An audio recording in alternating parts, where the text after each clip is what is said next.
Good morning, everyone. I'm Eric Payne. Me, myself, and I. Eric Payne, also known as I am Eric Payne, also known as Eric Payne Society Gone Unchecked Inc. Um, please forgive me when you see me on camera. Sometimes you may see my head seemingly cut off. My computer engineer is actually downstairs in the basement and sleeping. He's 17 years old, named Vano. A lot of times I make these videos on my own. He normally posts them or edit as need be, as directed by me. Just a moment, I'm gonna back up the camera a little bit too. Just seems like I'm some kind of way too close. And I'm coming to you live from my living room, my other living room. I have two living rooms.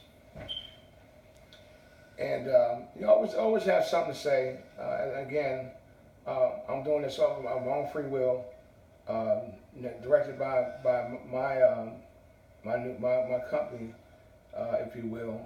I call it my company, and it is my company. Haven't taken off really yet as of yet.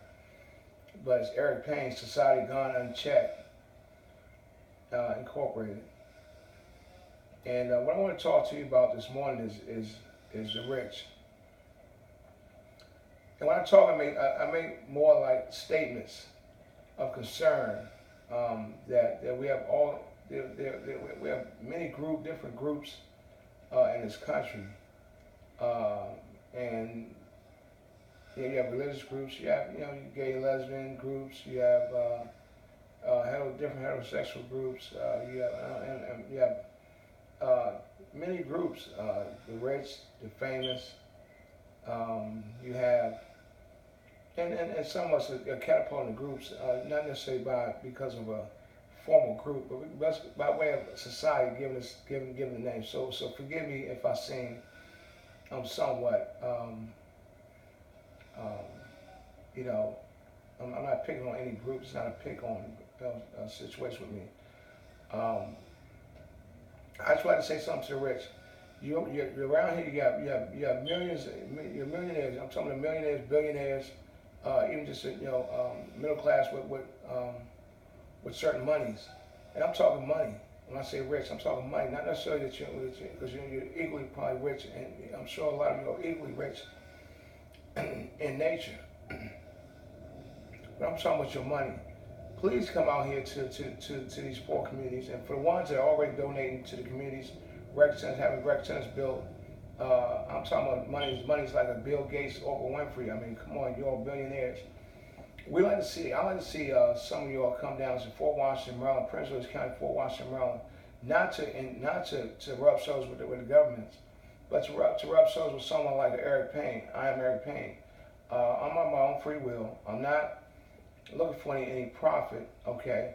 But simply, in my home, I would like to have an educator come in 2 days a week for 3 hours, preferably on Monday and on Friday. Monday to start of the week, Friday to end of the week. And to be able to teach, young men and women like my great nephew, Regis Payne, who you've seen in my video. I tell him, come over here. And not that I mean, just we're pretty much directing him, because he's a child, and children need direction. They need a little, not force, but just a little push or whatever, and to let them know they count. But to the rich that you donate some of your monies, more than you have. Then write-off is a tax write-off. If you don't know what to do, get with some organizations or people like myself, or even have someone to come down at your direction to assist me in getting a nonprofit going. And so, and I'm talking to people, rich people. You're a part of society. Yes, you made your own way. Some of y'all, some that just became rich by way, and they're wealthy, which is different. Rich and wealthy. Wealthy being something that's family directed, but rich being something, someone just has the money. But at any rate, that you all of that different income bracket, that you donate, that you come in and help a poor family out with some rent, some bills and things like that. Help out the homeless. I say women. My issue is the lucky seven. Women issues, children issues, homeless issues, elderly issues, armed service veteran issues. Armed service veterans, we definitely need you. Armed service veteran, I'm a 20 Army veteran. As I mentioned, Gulf War veteran. I'm a right leg amputee, not by way of the war zone. Um, but also, you're talking about the homeless and the disabled and justice. Those lucky seven. You have people that are getting out there that were locked up for 27, 30, 40 years. A lot of time because of the mistake made into and within the law, the rule of law, and have found itself, you get a little money, but it's still not. You can donate some of your services within your wealthy and rich organizations in the name of mentoring an adult, or as far as education, or even helping out in many ways. But let's talk about women issues. Women have many issues. You have breast cancer. You have education. You have victim rights. You have just your own personal bodies and where your makeup, things that you need to take care of within the doctor's office. You have women that don't have medical insurance to even get checked out. You have young women, teen pregnancies and things like that, which teens count. When I say women, I say young women because they're an adult. There's an adult that's to account for that teenager. And of course, there was a woman who wanted to make a video and expand on women issues.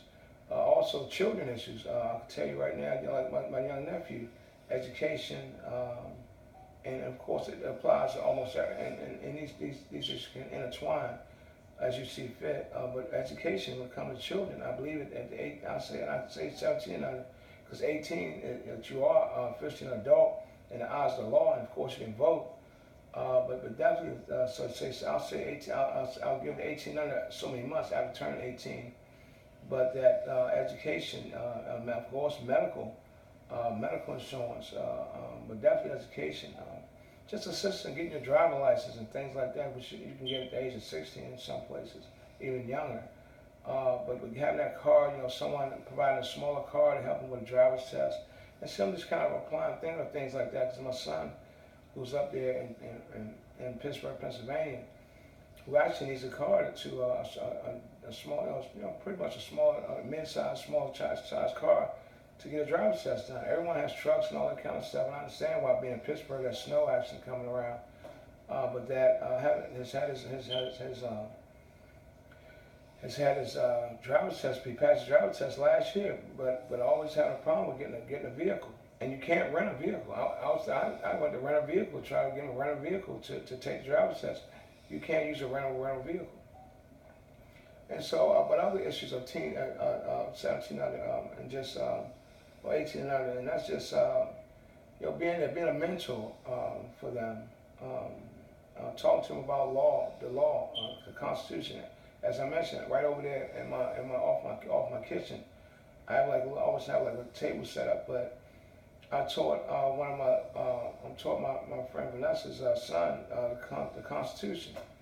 We went by the numbers on not just the whole Constitution, but certain rights like equal protection under the law, due process, and the right to bear arms.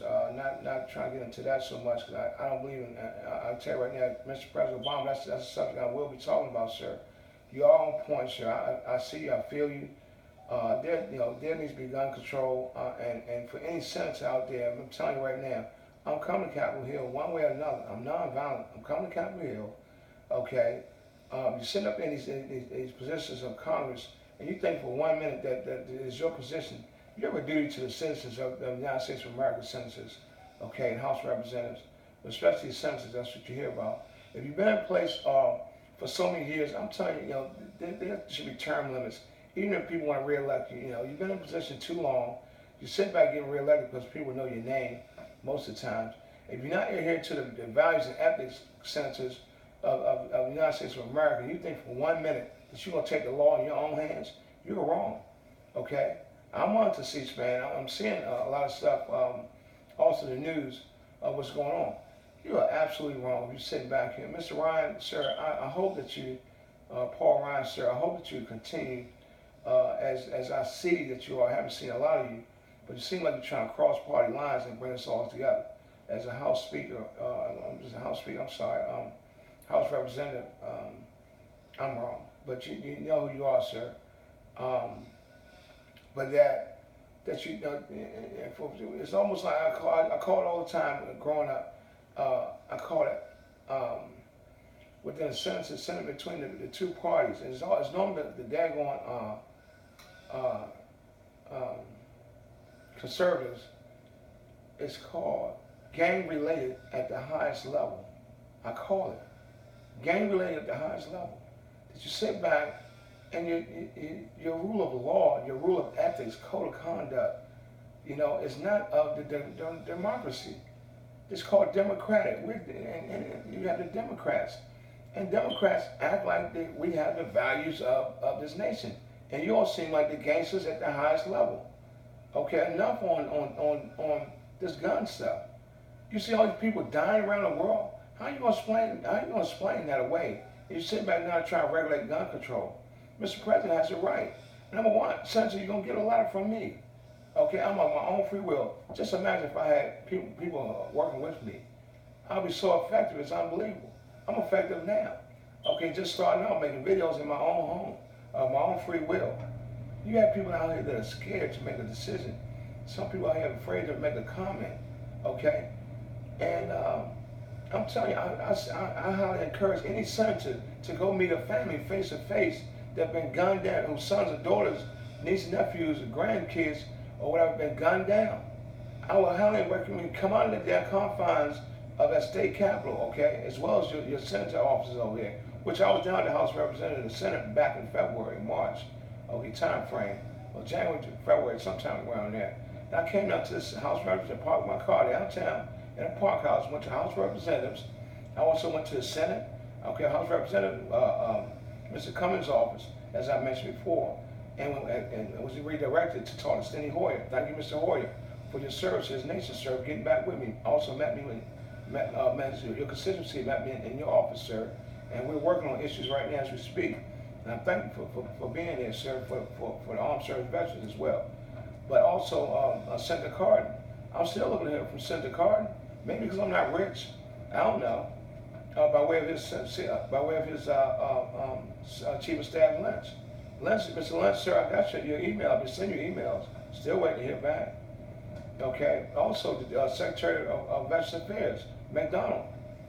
Enough's enough with these people in position of power by way of senators, these different agencies, DOJ, FBI, okay, CIA, not answering these not answering your online messaging, okay.